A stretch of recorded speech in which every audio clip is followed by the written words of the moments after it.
poker's legendary champions, next generation stars, and tireless ambassadors of the game, sharing their wisdom and guiding your journey to high achievement on the green felt. This is Chasing Poker Greatness with your host, Brad Wilson. Welcome, my friend, to another episode of the Chasing Poker Greatness podcast. As always, this is your host, the founder of CPG, Coach Brad Wilson.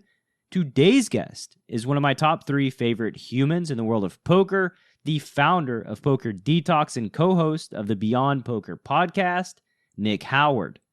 I'm not going to do a lengthy intro for this one because you should already be pretty pumped up to listen. But if you aren't, I highly suggest you go back and listen to Nick and I's past conversations, including the Detox Files series, as those shows are some of the most insightful and impactful episodes of CPG ever released. With that said, today Nick and I are going to talk about a wide range of topics, including my deep dive into trying to understand poker at its roots, a dissection of Nick's tweets that I personally found the most interesting, and much, much more. So now, without any further ado, I bring to you poker and high-performance coach, podcaster, and leader of human beings, Nick Howard.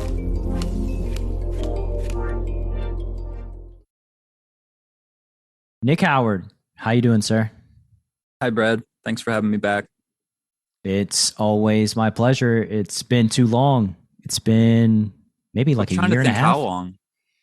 Galfond and Vini Vidi. That's how long. Yeah, so at least 18 months. Mm-hmm. And definitely a lot has changed since then, but I guess we'll unpack that slowly. Sure. Well, we can start by unpacking it one step at a time. What's been going on these last 18 months? Oh, well, I'm a dad now, for one. So there's that. It's been a huge transition. And I would say that it's kind of gone hand in hand with me stepping back from most of my duties at Detox CFP.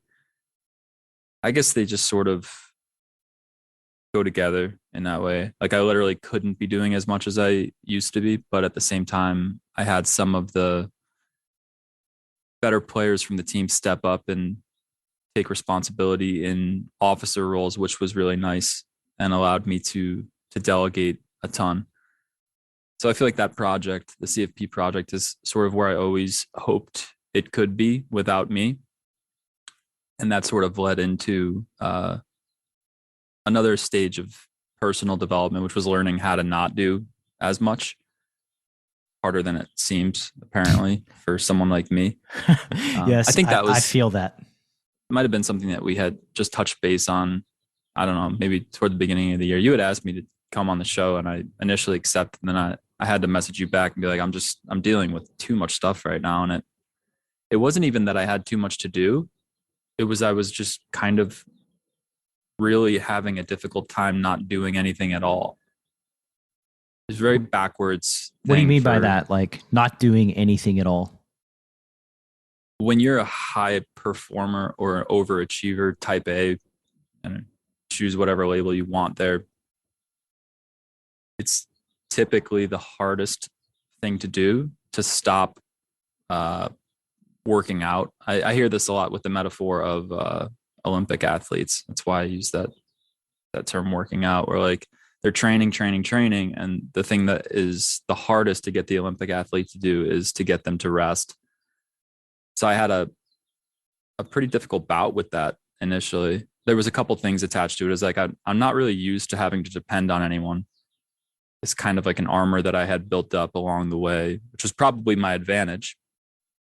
But then when you do delegate and it's time to step back and enjoy the fruits of, building a company, it can pose some difficulties for sure. So there was a decent amount of development that occurred during that stage, just in terms of trusting and releasing off of something that I had become quite attached to. Let's go back a little bit and talk about this kid thing. So where's the kid come from? You just find it on the street? Like, how did you become a dad, Nick Howard, in the past 18 months? Oh, the baby. I thought you were going to go like super super psychology on me and ask me where did my inner child come from. No, the actual literal child. Yeah, so it was an extremely accelerated uh fatherhood, I guess. I met a girl through one of my best friends back in September of last year. Just random party, didn't really keep in touch. Definitely liked her, but like we didn't really get a chance to connect. And then I had another Christmas event where she was there again. We really hit it off. Started dating, got pretty serious, got very serious. Then I ended up moving to LA for 6 months in, I think, February. I was in Dallas before that. And yeah, we've been together almost a year. She had a 1 year old when I got with her. So the baby is turning 2 this week. What about her was special and led to this development, right? Like you mentioned hitting it off and spending lots of time together. Mm-hmm. Yeah, I think it goes back to communications. We were talking about this before we started pressing record. So much of my personal development and the preferences that I've put a lot of value on over the last couple of years have been communicationally oriented. A lot of that came from my own failures, particularly in my last relationship. I talked about this on my own podcast with Elliot Rowe, the Beyond Poker pod. I had a lot of communicational failures with my last ex, some of which were probably repairable and some of which I didn't have any control over. So I kind of spent most of my time in that breakup period repairing my own communicational issues, which basically gravitated towards trying to intellectually logic someone into a better perspective as opposed to being emotionally present for them. Talked to Elliot a lot about the importance of like creating that feeling of safety before having a rational conversation about something. And that was a blind spot for me. I didn't understand it. I didn't understand the value of it or really know how to navigate the nuances of that. So can you give a practical example? Sure. So if we were in an argument as a couple and you were clearly doing something irrational, but you were doing it from some sort of anxiety driven state, just something that you hadn't really resolved yet in you, but that I see clearly that you're doing incorrectly. Instead of just correcting you in a very blunt and direct fashion, if I really care about you feeling comfortable enough to receive the feedback, I should probably make sure that there's an emotionally safe energy in the room before I deliver that. I don't know why I never did that. It was partly because I didn't have the knowledge of how important it was. I had sort of just not validated the emotional kingdom yet at that stage. And then the other half was like, I really just didn't think I had time for it. I think those go hand in hand. Because I didn't value it, I didn't make the time to do it. So bringing it back to my compatibility with my new girlfriend, it's twofold. I think she has higher communicational skill sets than any girl I've ever been with. So she has that higher availability to direct feedback to begin with. But she's also just more secure emotionally. So she doesn't really recoil and project when there's a difficult situation going on. I think that's the thing that a healthy person should look for in a partner the most is, are they low conflict above anything else? Like, are they interested more in receiving and upgrading or creating drama and conflict around difficult scenarios? And when I saw that in my current girlfriend, I was like very pleased that there was that. I was very pleased that I had finally encountered someone with that demeanor, who can be logical and still nurturing.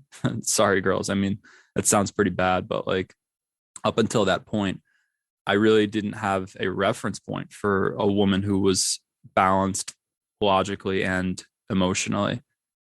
I had just like had, nurturing women in my life who I kept feeling like they were failing me on a rational level. So, yeah, I mean, we could go into the psychology of whether even that's a grounded opinion. And there's certainly things wrong with the way that I just phrased it. But overall, the compatibility aspect, I think, was a product of meeting someone who was both logically and emotionally grounded.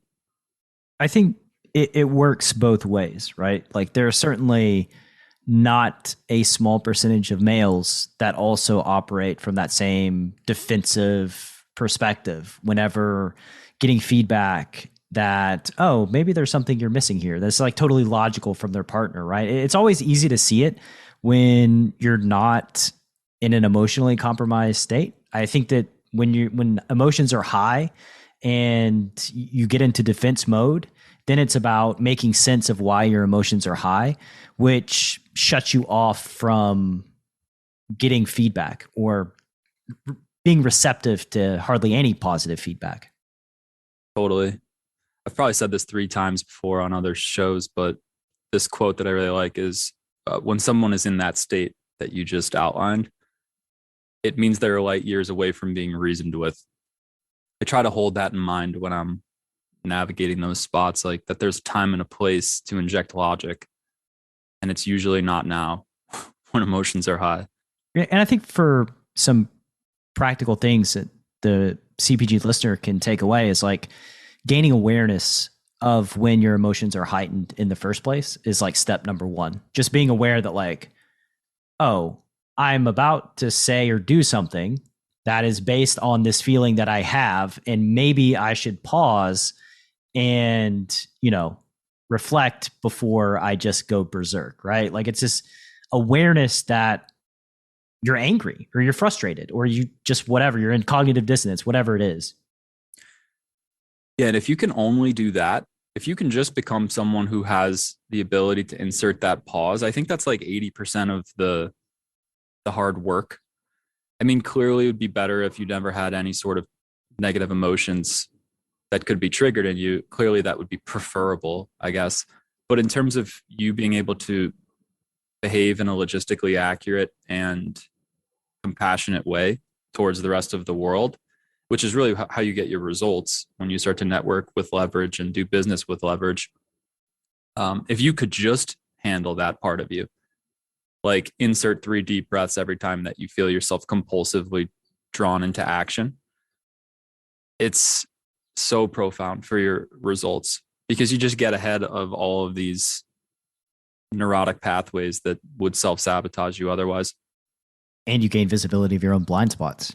Like if you actually think about something without like getting in defense mode, you're like, oh wow, maybe I can do that better. Like maybe they're operating from a perspective of trying to be beneficial to me instead of judging me. Yeah. That's a good full circle to close the loop on the whole communications thing. Like when you clearly start to see how a conflict oriented approach has never served you, even in times where you feel like, oh, I really won that argument, even when you feel like you've won, it actually has never served you because you've either ruined a relationship or you've made yourself look like a, contentious asshole.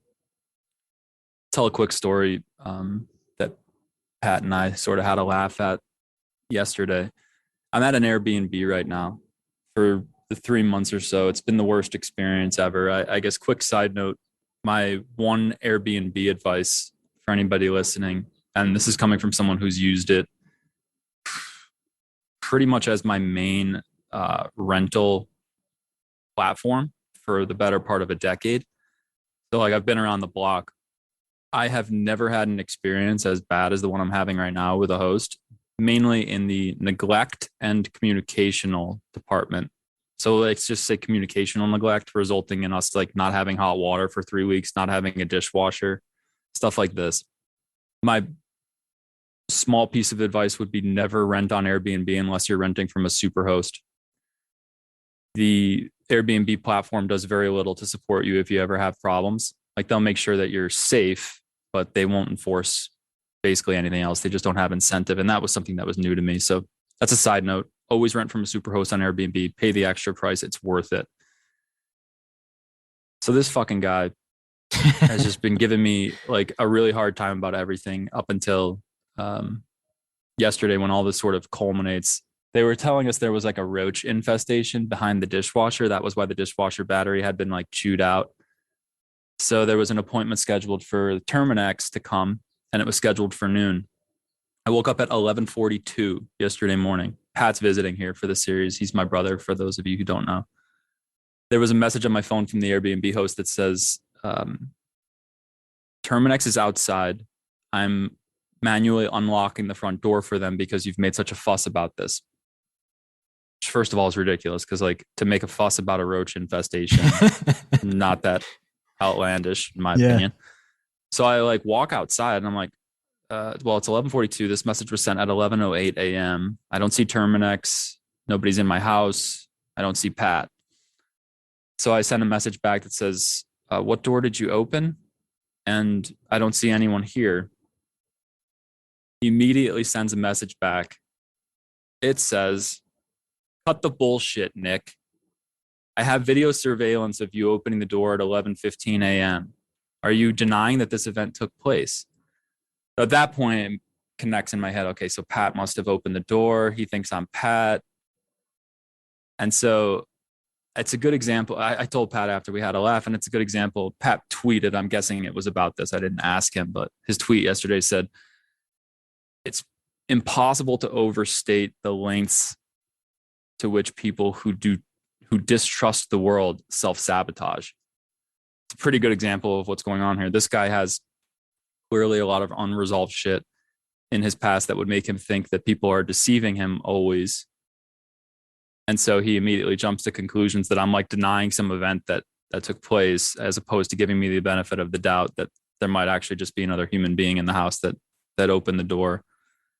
So it's kind of a nuanced example, but I think it should make a lot of sense that the faster you jump to conclusions, specifically conclusions around you being deceived, manipulated, the more likely you are to push otherwise kind and compassionate and well-intending people away from you. And this is like the essence of self-sabotage. It happens so often in relationships where someone will perceive something as a red flag that's actually a balanced behavior, and because they're not ready to receive that type of kindness from someone, they label it as manipulative or deceitful, and they push them away. Yeah, they put an agenda to it when there may not be any agenda. Tell me, why stay in the same place? Why not get another Airbnb in the contract? Well, I've done a really nice job of baby-proofing this place, which for one takes a lot of time to do correctly. And it's also just like there's 3 more weeks till the end of the series. I'm barely present right now because I'm playing so much. So for me to like, logistically navigate all of this is just, it's a great idea in my girlfriend's head, but then I have to sort of be the one that connects the dots, and it's a pleasant fiction at best that we're going to be able to move out of here. Well, the good news is you're getting lots of volume in because you're not incentivized to stay at your place. So there you go. That's true. That was my compromise. I said, babe, we just won't eat dinner here. We'll eat out more over the next 2 weeks, and we'll take a trip. Well, I mean, it is infested with roaches, so maybe dinner is not the best idea anyway. Dinner out, Brad. Yeah. Dinner out. All right. So the basis for this conversation, by the way, since the last time you've come on, I created a whole template for follow-up conversations for people. I'm going to ignore that because I like you so much that, I want to have good reason to invite you back on again after this conversation. You mentioned to me a good idea might be to find some of your past tweets and dive deep into your tweets. And with that said, you want to dive in? Yeah, I thought it could be a good way for us to catch up and kind of find a lot of different entry points. There's this thing that I heard that I wanted to hold myself accountable to, which is that if you can't find things from 6 months ago that you cringe at, it means you're not growing fast enough as a person. So I'll try to be as honest as possible about stuff that I think still holds true for me and stuff that I wish I never perhaps Yeah. Said. So my second comment here in this Google Doc that I put together, anything you either regret or disagree with upon further reflection. That was a follow-up question that I was going to have, because I mean, Nice. this is the nature of life, right? Like, you should not have an opinion that doesn't change in the face of new information, because that is exactly the definition of growth, right? That is what growing is looking back on your past self and being like, wow, this manifests in private coaching for me, where one of my long-term students, we were talking about a spot, and I was describing, how I think about it now. And he's like, wow, like that completely contradicts, we broke down a hand very similar to this like 9 months ago. And now your thoughts and opinions are very different than today. And I'm like, shouldn't you want that to be the case in a coach? That's like, that just means I'm growing and I understand the spot way better than I did 9 months ago. Right. And I think this is the nature of human beings. And this ought to be the paradigm in which we play poker, because if it isn't, then best of luck. Totally agree. Walt Whitman has a quote I really like. I forget exactly. I might butcher it. I think it goes, "Do I contradict myself? Okay, then I contradict myself. I'm large. I contain multitudes." I think it's exactly the type of paradigm that a poker player should approach the game from. And playing a ton of live at Bellagio, over the last month or so, it's become more apparent to me how hard it is to navigate the slow pace of the game for most players. Like, this is a thought I had last night, actually, while playing the 10, 20, 40 there with some strong regs. In order to keep your sanity in poker, specifically if you're not getting large sample sizes in quickly, which is easier online, but like nearly impossible live, you almost must be holding on to a lot of rigid conclusions about what you know about the game that are probably incorrect, just to keep your sanity, just to keep your confidence at the table. Like, I've met almost no one who can navigate from that place of total inconclusiveness, where you're just comfortable with cognitive dissonance 24/7 while playing for large sums of money. It's extremely hard to do, extremely hard to stay rational and discerned when you have a significant question mark next to every decision that you're making as to whether or not it's actually incentivized. So I think it almost has to be like this, that you sort of rigidify or crystallize into a lot of conclusions and biases about the game that aren't actually true, or that wouldn't prove to be true if we had, full vision data analysis over the entire tree. But you do it just because it's necessary to do it so that you can keep your sanity at the table. Yeah, these sweeping conclusions, like, they always have it. They're never bluffing. They're never folding. We should, like, all of these like absolute statements.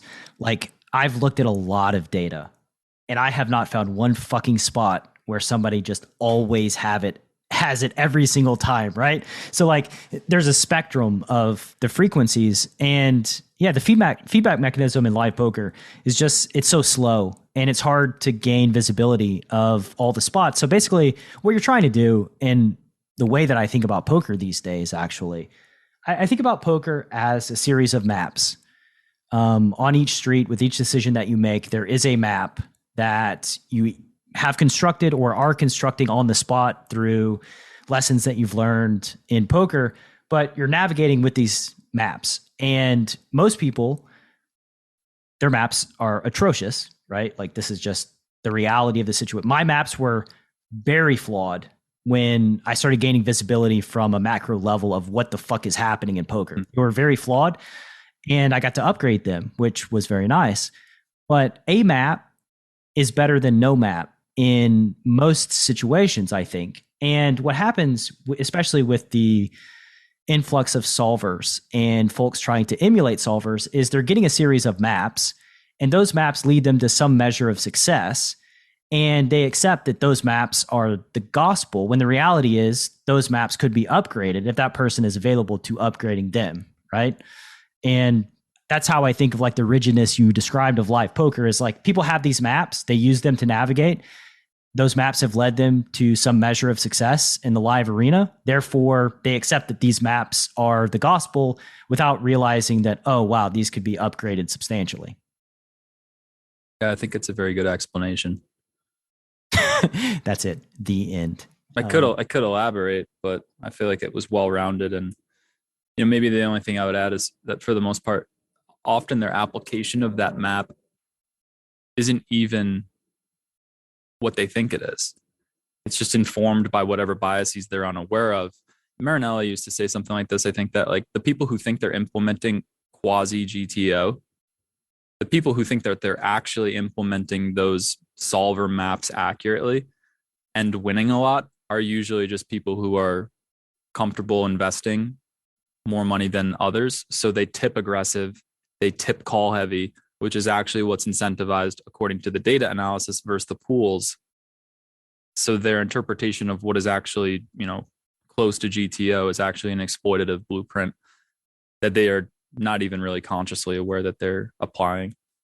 Yeah, I've spent a lot of time over this past 8 months really reflecting on what poker is, which sounds like a weird thing to say as somebody that's been a professional for their entire adult life. But like, what is this game, right? Like, what are we doing here at like a basic level? What is poker?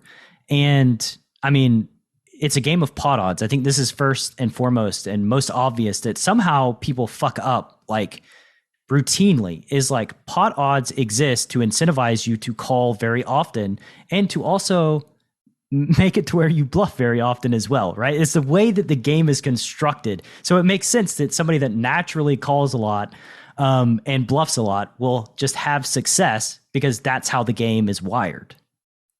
Yeah, it took me a long time to get on board with that. I think I needed to see the data to get on board with that. Like I remember a time where I was preaching that most of the game tree is under bluffed. And I arrived at that conclusion through some sort of intuitive bias that was severely ungrounded. So the data really helps you to get that macro vision over how the pool is operating. And from there, it can really help you to formulate your approach, just your general approach. That's something that I've been advising players to do. I just did it in my execs chat. I mean, I'm coming back to the game after maybe like a year and a half, 2 years off. I haven't played, a hand in that period of time. I've been sort of, still lurking in the hand history chats and stuff. And I think I'm relatively sound. But one of the things I just did that I asked the rest of the team to do is write a paragraph or two describing who you are as a player from a technical lens and really try to hone in on what your strengths and maybe even your weaknesses are, but just more so, where is my edge coming from? Can I actually quantify where my edge exists as a player by noting the different dimensions of the game tree that I attempt to exploit on a regular basis?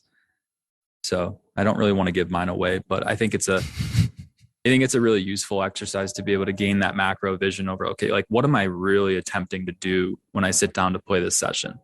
And it gives you another level of accountability and security over your performance. Yeah, I think there's two types of people. And I've thought about this a ton as well, because through private coaching, having discussions, I encounter different perspectives. People approach poker from different places and using different methodologies and find some measure of success from either one. But I think there's two types of people. There's one type of person that focuses entirely on themselves and wants to learn how they can execute strategies that they believe to be resilient, that they believe to be winning. It's just all about them and what they do. This is how I play my range in this situation. These are the combos I think I'm supposed to be checking. These are the combos I think I'm supposed to be betting. This is why I'm mixing at this frequency or that frequency. And then there's the other people that approach poker from the perspective of the opponent they're playing against and think about it from the viewpoint of like, what's my opponent fucking up? And it's really that simple to me. The people that approach it from the second viewpoint of what's my opponent doing wrong that I can take advantage of, like those guys have such an easier path to success in poker than the first guys. Because especially if you have, especially if you're not biased, I guess that's the distortion and the biases are what prevent them from having success. But if you look at it objectively and you're like, yeah, I'm going to change my strategy based on the inefficiencies of my opponents, it's just such a stronger position to be in. Simpler too. I guess that maybe this could be the only like high level strategy stuff that we talk about, but I'll just give this away. If you haven't realized yet, if you're not following mine or Brad's content or anybody else doing data analysis, the pools are over folding versus aggression, and they're also over bluffing rivers universally throughout the game tree. I have to be careful with this language because now that we're giving these gems away on the Poker Detox account, I have people constantly asking me, what does universal mean? What do you mean by throughout the game in tree? Aggregate across all flop textures, equity shifting turns, and rivers, just in aggregate. Yeah, all lines formations in general are getting overbluffed with exceptions, but a baseline strategy that calls a lot and also attempts to bluff your opponents a lot does quite well. Right. If you close your eyes and if you flop middle pair and close your eyes and don't look at the flop, turn, or river and just keep calling, it's not the end of the world. Right. So this is like typically the type of stuff that Detox will get flamed for, that this methodology is just not sustainable because like if you're abusing that, it stands out too much. So that's true. This would work better in a vacuum for you to just like never have history with an opponent and always be able to follow that baseline strategy. But when you do have a developing sample and information exchange, the skill set becomes how do I control this exploitative pace in a way that goes somewhat disguised but allows me to still implement it over time. And we call this resilience. So the true skill set is trying to figure out a methodology that allows you to hit min exploit frequencies so that you can play within a stable competitive model, never doing anything too crazy that would cause your opponent to make a radical adjustment and continuing to exploit this baseline weakness in the pool. So if you could figure out how to do that, and I guess this is the advice that I'll give that I think is what we're going to be able to help a lot of players with in the new program, Detox Elite, that Pat unrolled on your last show. The way that I like to train for min exploit systems is to allow the player to just go out and do his own thing for 20,000 hands. Whatever strategy you want to use to try to achieve these types of baseline frequencies that we're trying to get you to play, go do your thing. For me, that's like pretending that I understand what the solver frequency is in a hand for a certain spot. And then I'll like increase the aggression by a little bit in my head. And then I'll roll a number to hold myself accountable to it. I'm sort of playing this game in my head. I know that I don't actually know the solver output, but I think I can be close in a lot of spots. And then I'll ramp it up a little bit from there because I want to apply this min exploit frame. Go do whatever works for you and try to achieve these min exploit aggressive frequencies. Then dump your sample back to us and we'll show you where you're really at. And that will give you an indication of where your baseline needs to sort of go up or down in terms of how you reapproach the game from there. Everybody's using their own strategies and tools to try to arrive at certain frequencies. We clearly can't just bluff every hand. But I think it's the players that really have a good system of accountability for being able to do that. And yes, blockers are a part of that. They should be factored in, probably greatly factored. So yeah, that would be my suggestion. If you're really looking to get to a high level of exploitative play, obviously you need to acknowledge the dimension of time, sustainability of the exploitative strategy, and then through iterations, where you're able to objectively assess your strategy through data analysis over large enough samples, you can see how your approach to trying to nail those frequencies is actually mapping in real time. I guess you can see how it's mapping over a large sample and then adjust from there. But I really like this idea of iterations of progress. All right. So for transparency's sake, me and Nick just talked off the record about some interesting coaching and strategic stuff that we've realized. So I have no idea what we were just talking about. This is the worst segue in CPG history after pausing the recording and hopping back in. But it is time to get into the tweets, right? This was the framing of this podcast episode. So let's dive into some of the tweets that I personally find interesting because it's my fucking show and that's how we roll. All right. So this is one that I meditated on quite a bit. I guess the first question that I have, the first bullet point is, I wonder what state of mind you're in with some of your tweets, right?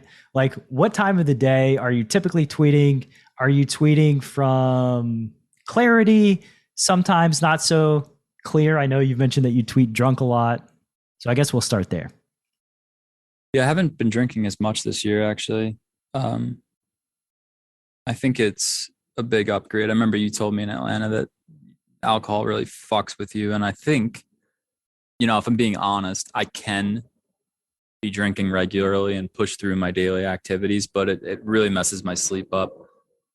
And I just overall, from like a mindset standpoint, if you're doing the emotional work on a regular basis and processing things in a healthy way, you really shouldn't need it. So yeah, definitely less drinking this year. And I would expect to do less drinking even next year too. But I forget if I put this tweet out. I was talking to Wayne about it. I guess I'll just hijack your first question because you asked. I sort of came up with a formula for like how often it makes sense to be getting fucked up on a yearly basis. And I came down to like, I want less than 3% of my year to be affected by drinking. The problem with getting really drunk is not necessarily your behavior for me. Like, I've never been somebody who just like blacks out and has a completely absurd behavior. It's just like the hangover is actually chewing up 2 to 3 days of your next week. And I think that's something that goes overlooked. So I came up with this quasi optimal strategy with Wayne that we were joking about where like, you pick like 2 or 3 events that are really special events over the course of the year. And that's your time to sort of go off and, get really drunk and just deal with the repercussions and know that the experiences that you create in those few times a year are going to sort of be worth it. Yeah. So luckily, as a 22-year-old idiot, I gained the experience of this firsthand when my body has a very low tolerance for alcohol. And I also have a very high preference for continuing to drink after I'm way beyond fucked up, which equals 4 days on the couch of just totally feeling weak and awful and basically my body being poisoned. And I realized quite quickly that's a bad combination and I don't like this. So I'm going to stop drinking. I don't know how it would have been had I just been able to recover much quickly after a lot of drinking, but that's never been the case. I am just always totally fucking useless after getting hammered. What type of drunk are you? What type of drunk am I? I'm goofy. I mean, like I don't, it's never made sense to me, the angry drunk, like just silly. Like, I think that's just how I am. If I like eat an edible or drink, it's just like totally fucking silly. The world is just pure silliness and everything is hilarious. That's how I am when I drink. How are you? I think that's a reasonable drinking approach. I think most people, I don't relate to the angry thing either. I think a lot of that is what was modeled to us though. Like if you had an angry parent as an angry drunken parent, you're probably going to take on the angry thing. I drink to relax usually. I think I've used it as a tool to self-medicate against anxiety. So, there's that aspect of it, which leads to calmness and just silliness, like you said, like taking things lightly for sure. But yeah, I think that's one of the realizations I had this year is like, this is not a good way to mitigate anxiety. There's just way too many. If there wasn't the residual downside of the hangover, I think it would make a lot more sense. But again, iterations, like the more iterations you go through of being hungover, and the more you have to come to terms with the fact that like this day that I had used this drug to mitigate whatever discomfort I was in leads to 2 more days of discomfort and low productivity.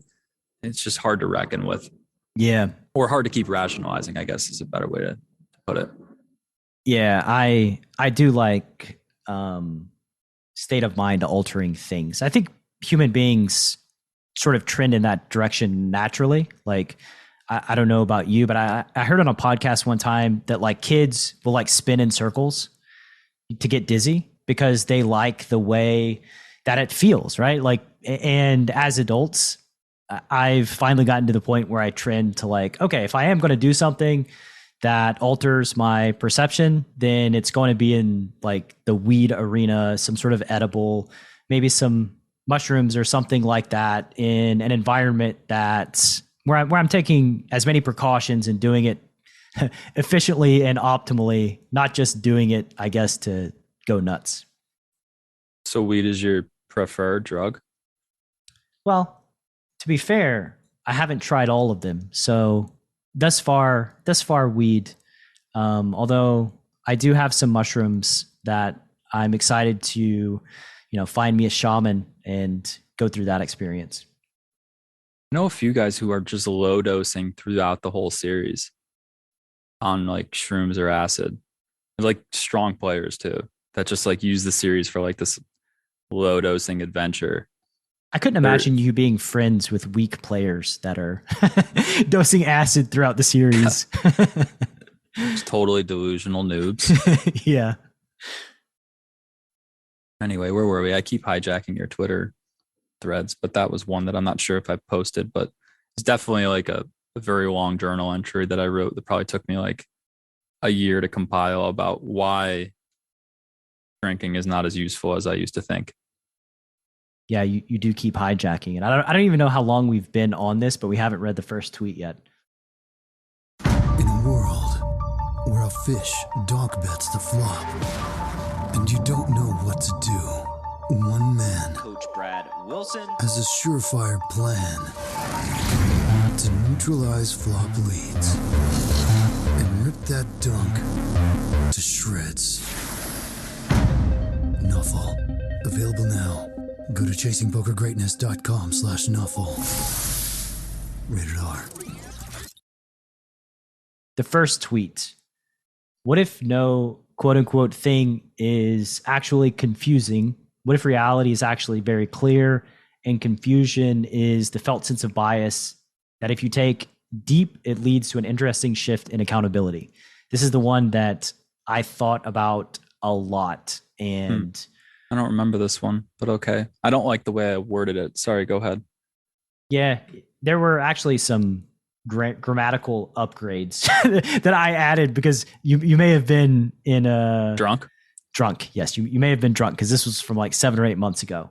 But I guess give me your sense. How would you word it now if you could reword it? Sure. What I was going for here was the realization that everything that you think is confusing or disturbing or unclear becomes radically simpler when you acknowledge it at the root of the feeling. I guess a quote that would sort of parallel this would be that Einstein quote, "Problems can't be solved from the same level of consciousness as they arose." Oftentimes what we're doing is we're lunging ahead of a problem that is actually an emotional disturbance or cognitive dissonance. I'd say they're sort of one and the same. Something's bothering you. You're attempting to solve it. So you jump into the analytical landscape, completely bypassing the fact that you're thinking about it from a distorted level of consciousness. From that level, you can only reinforce the sense of the problem. There is actually no solution from that level. The first and only solution is to take ownership over the dissonance itself. How am I creating this dissonance? I'm probably doing it by denying myself some sort of support internally, believing that there's some sort of threat that I don't have the capacity to support myself through. So then I dissociate intellectually, which is this. If you're a poker player who's analytical, go down this rabbit hole. Most of the shit that you complicate your life with is an intellectual dissociation. What does that mean? It means you have an emotion that you have not been trained to support or process. And you believe that the way out of that emotion is to go intellectually solve it. Nietzsche called this the will to power. He wrote a book about it. But typically, if you were trained to believe that the analytical realm, intellectual realm, is highly valuable, which I think is a paradigm that most high performers would have to say that they're in, you will attempt to conquer emotions through intellectually checkmating them or by solving problems. And this is a great way to perpetuate the level of distortion that those problems stem from. And to simplify a little, we're hardwired to tell stories that make sense of the information that we're interpreting. And whenever you're in an emotional state, right, you try to make sense of that emotion without making sense of why you feel that emotion. And oftentimes, in the poker sense, it can manifest like in a coaching session where something happens to a student that is unexpected. They feel an emotion and then they try to make sense of that emotion rationally by saying, well, I think that I would call here if I had the 7 of spades, but I have the 7 of clubs, so I think I'll fold. When what's actually happening is they don't know what's going on and they're trying to make sense of the fear that they're feeling and the confusion. And in order, they've already mentally folded. Now they're just coming up with a story to make sense of the fold, right? If that makes sense. Yeah, and this I think goes back to why it's so important to start to inject population analysis into your approach strategically. Because a lot of the things that you're telling yourself during a hand, a lot of the data points that you're using to make your decision are just completely arbitrary things that you've picked up along the way that don't actually map to your incentives. They actually just make you feel more comfortable when you encounter cognitive dissonance. It's just this overlay that you authorize in that moment to make you feel a bit more in control. Again, you're looking for a way to reestablish power. This is the guy that wrote Fight Club. He put this a slightly different way in an interview. Palahniuk. Yeah. He said he was talking about a short story that he wrote, and the entire premise of this short story was based on the fact that we're all just looking for a way to not feel dominated by life.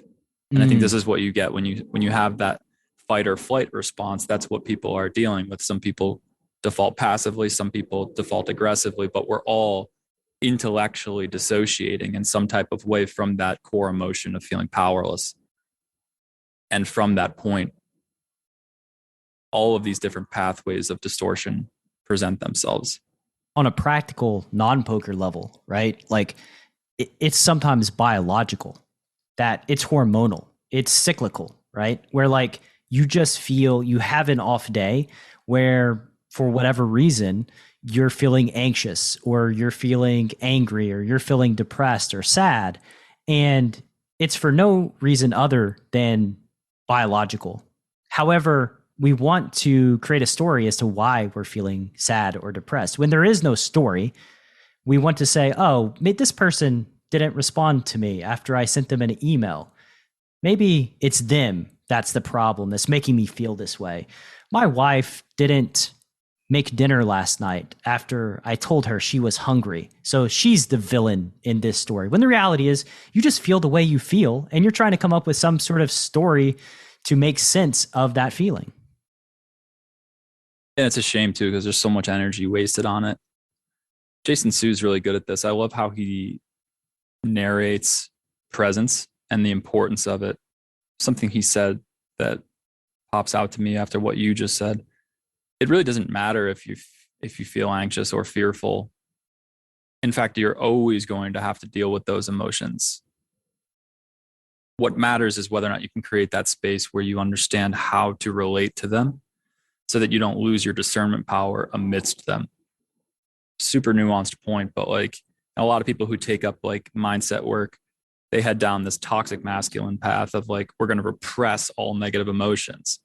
Well, that doesn't work because a repressed emotion only catapults you into a distortional pathway of thinking. Again, you're intellectually dissociating from something that you haven't taken ownership and acknowledged.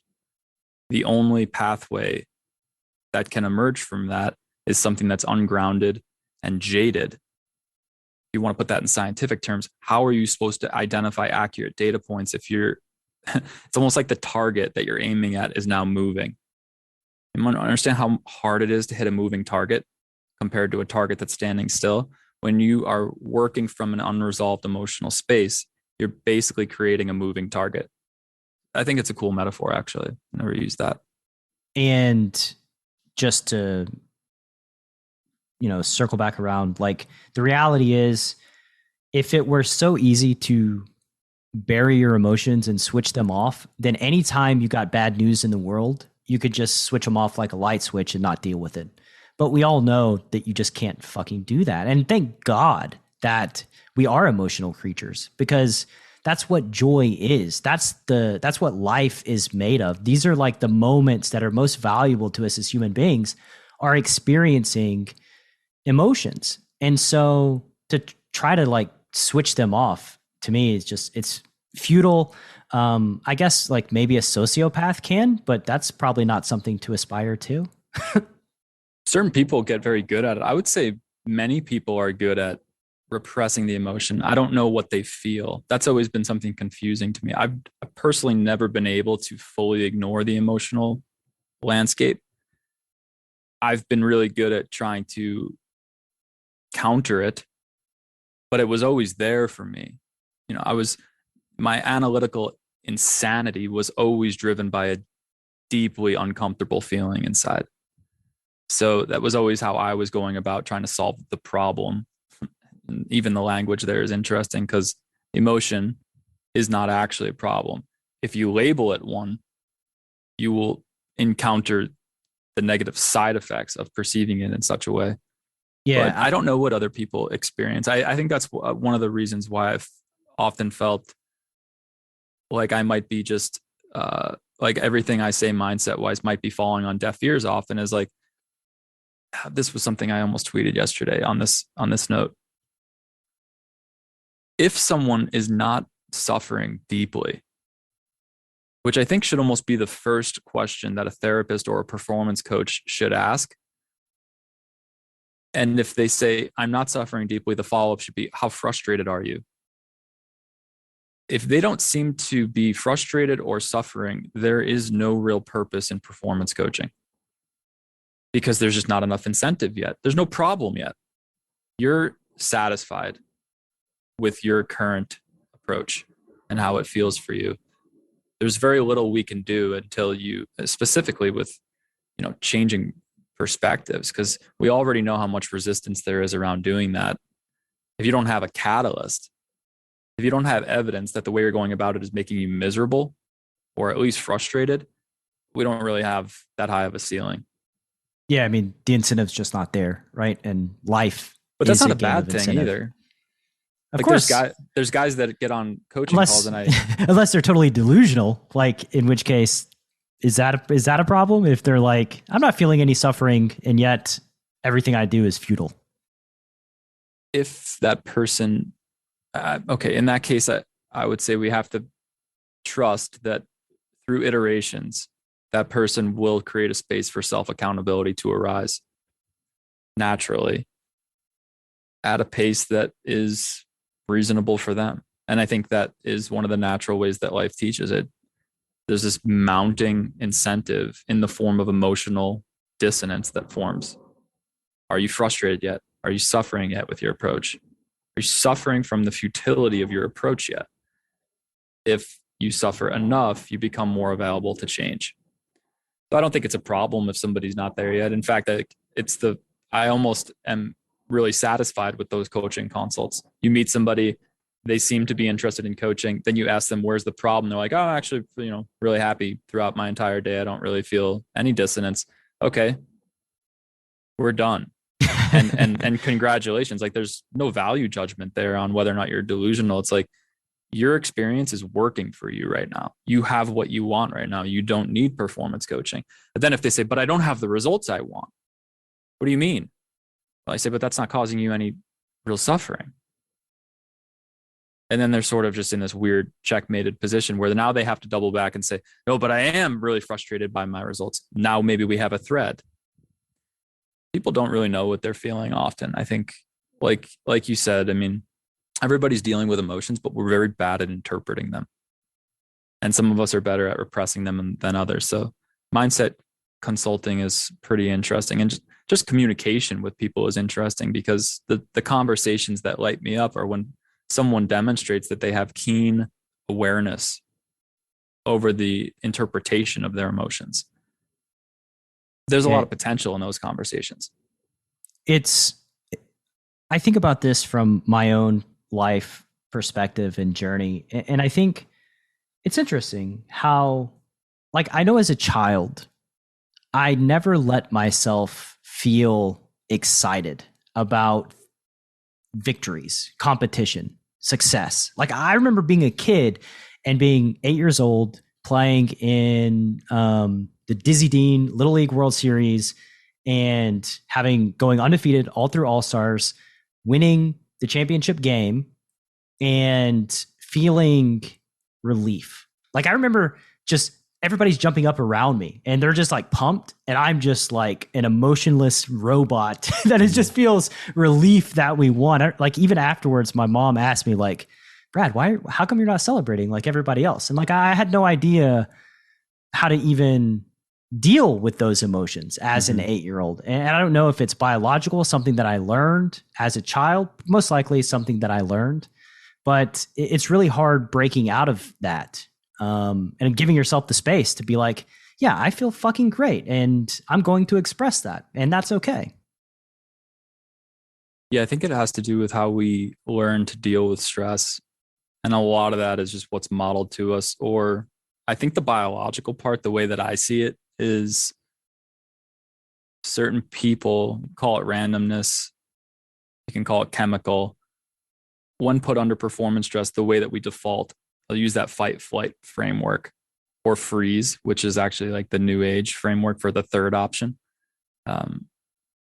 Maybe we don't have control over that. Maybe that's just built into us, which way we're going to default. And then the journey back to balance is a bit unique depending on what side you tip to. But it all comes down to the response to stress, which way in which you dissociate, the way in which you repress ends up dictating your journey back to balance. Yeah, I feel very fortunate to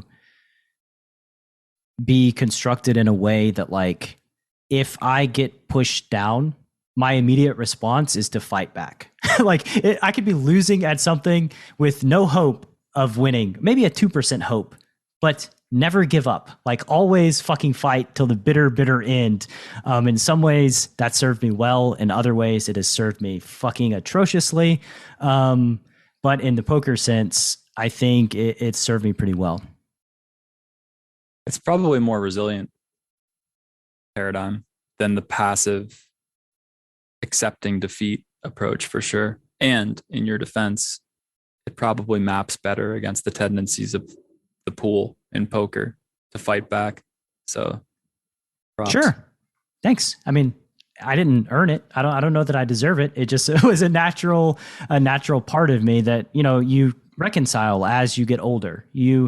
There's a tweet. I can't remember who tweeted it, but they said the quote was something along the lines of, in your 20s, it's exciting learning things. Mm-hmm. Learning things is so exciting when you're in your 20s, and in your 30s, I think it may have been Nassim Taleb. In your 30s, it's unlearning things that you took as certainty that's exciting. And it just resonates with me so much. Yeah, that's where all the leverage feels like it is. You've learned a lot of shit by the time you're 30. So there's almost more upside in unlearning the bad stuff than learning new stuff. What's a bad thing you unlearned? Organic question. the communication thing that I was talking about earlier stands out as the most important.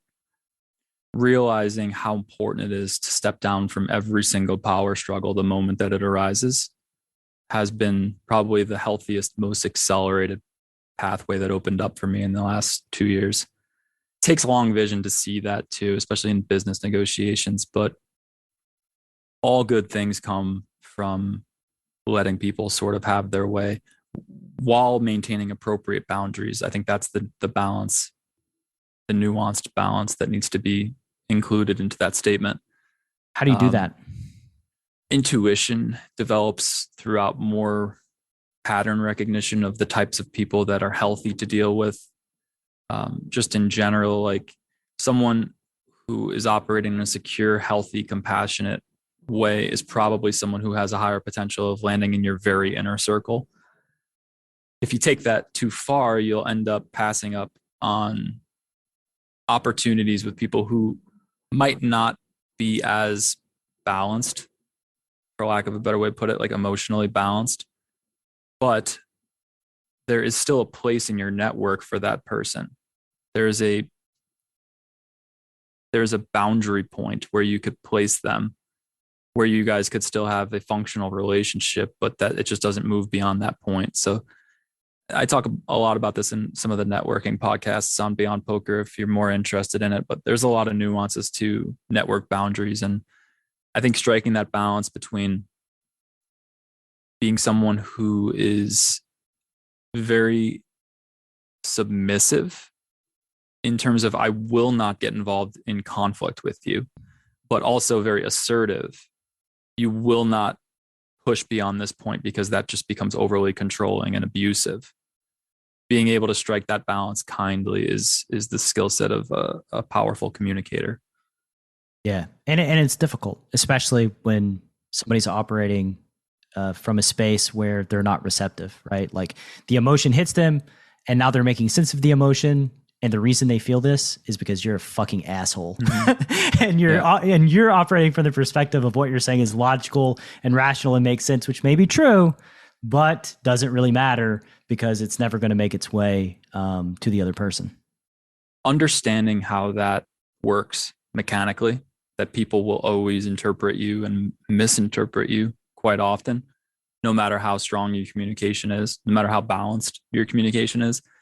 That is something that made it a lot easier for me to continue to step down from the power struggle. Because if you really take note of what's occurring when you get involved in a power struggle with someone in conflict, it's that you can't accept that they feel this way about it. So you feel a need to defend your argument. Like, no, my argument's fair. My argument's grounded. But now it's just your perspective versus theirs. And at this point, you've been drawn into the distortion that it's worth competing against their perspective. Their perspective is set in stone from many, many biases that have been ingrained in them from other characters that they've met in the past. And now you represent something about somebody they used to know. That's why you're experiencing them projecting onto you in that way. Understanding that mechanically, I feel like is a huge upgrade. Because someone who understands the mechanics of that can naturally evoke empathy in those scenarios instead of feeling defensive. And ties perfectly back into this one tweet that we're analyzing, where when you feel confusion and seek to cut through the confusion and put it on the other person, like, no, you don't understand. Like, this is actually like this is like the truth, right? The capital T truth of the situation. Take responsibility for the confusion in that you don't understand where this person is operating from. And it's your job to understand that and communicate more effectively so that you can reach them through this situation that you're in, right? It's just about responsibility and taking responsibility for what you don't understand and that emotional feeling of confusion. Totally. One quick upgrade here for anybody who's in business negotiations, probably like top 5 tips I could give in a situation like you just described, Brad. Never, ever, ever try to convince somebody that your position is fair or that your offer is fair. This is the biggest no-no word that you could use in negotiation because it's basically invalidating their perception of the deal. So you're creating this very oppositional charge in the negotiation when you try to convey that what I'm saying is fair. You think it comes across as fair, but it's actually being interpreted as controlling and aggressive from the other party, especially if they're not already on board with the deal. So let's move on to a couple more tweets, and then we can, like I said, I don't know how long have we been doing this? How long have we been on? Hour and a half? I don't know. No, not that long. We started recording not even an hour ago, but I have another hour. So let's just go until we get bored. All right. We'll go until we get bored. If you're making a diagnosis about why something's happening without using data, you're probably projecting. Yeah, this is a fun one. And it's deep. I mean, a lot of these tweets are kind of cryptic in the sense that it's in poker as in life, and you can connect the dots.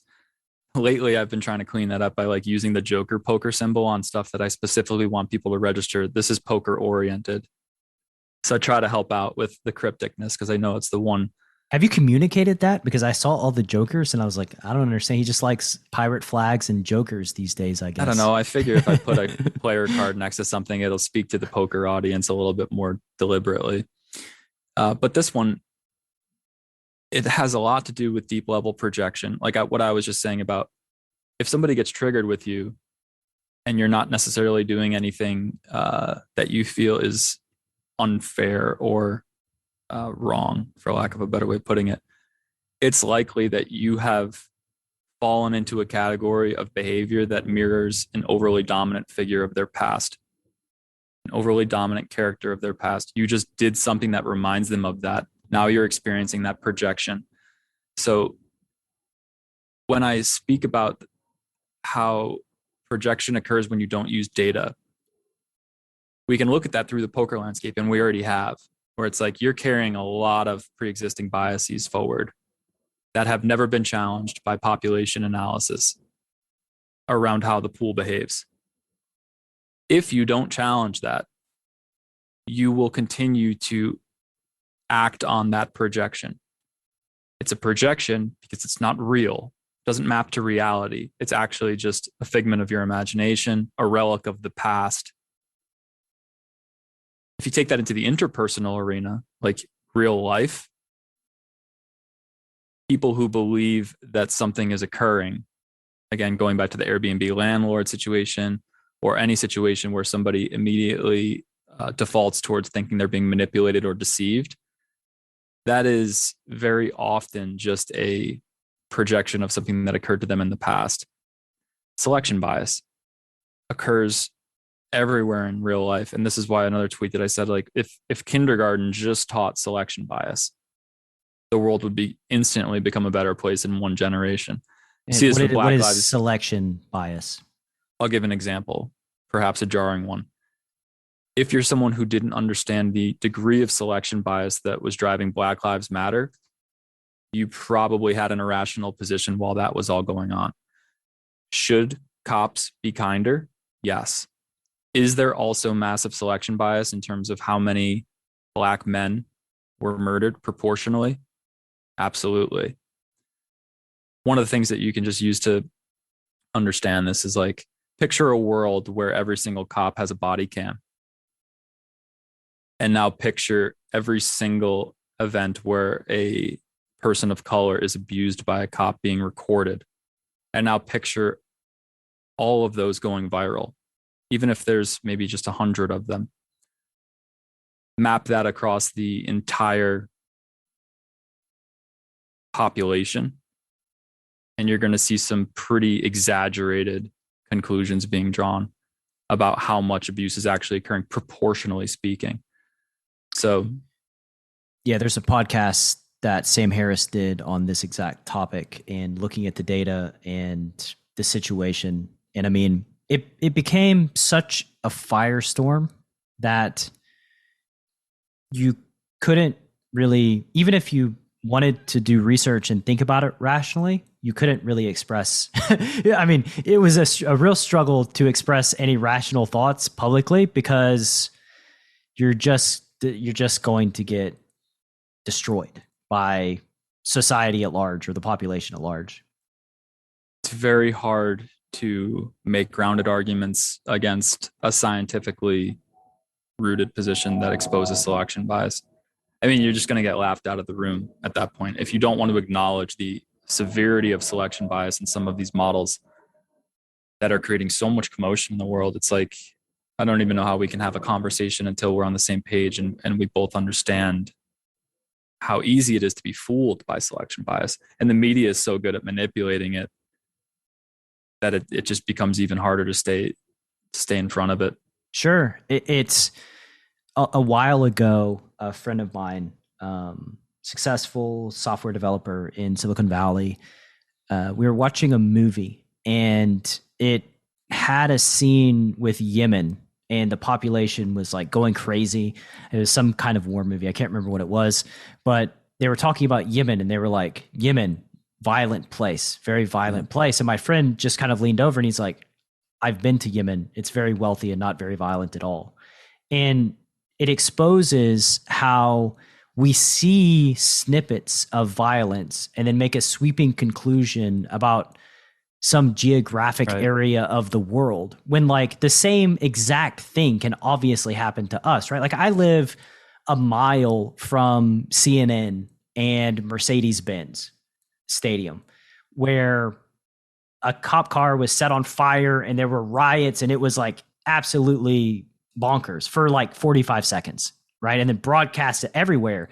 And people are like, wow, were you involved in that? That was crazy. Like, did you see? I'm like, no, I live a mile away and it never even entered my sphere. Yeah. Like it was something that happened for a few minutes and then was portrayed as if it was just happening round the clock for a month straight.